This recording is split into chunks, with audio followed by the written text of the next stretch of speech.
safidy no anjarako fa ianao no mandatra ny fiainanay ianao no mandidiko mahalala izay masoanay izay zoranefa voasoritra zay odiavy nefa fantatrao avoko na de mampahory azy indraindray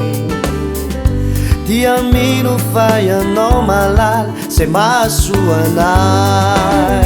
fa matoky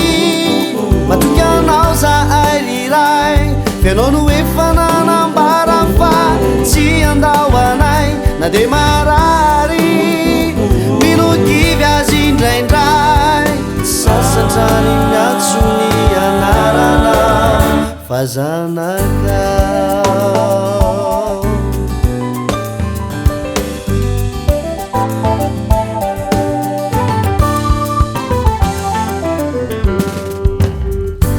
indraindray mitady o kivia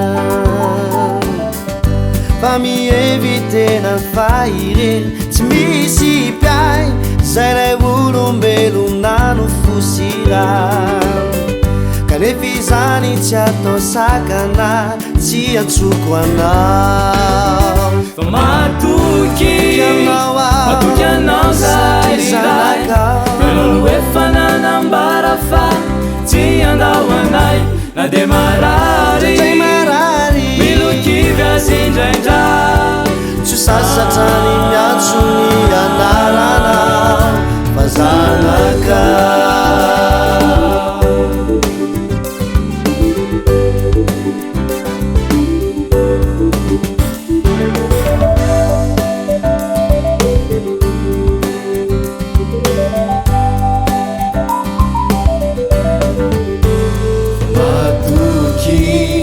matoky anao zahay riray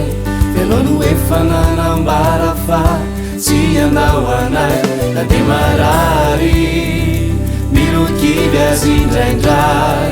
tsy sasatrany miatsony anarana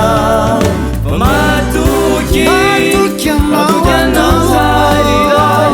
fianao no efa nanambara fa tsy andao anay na de marary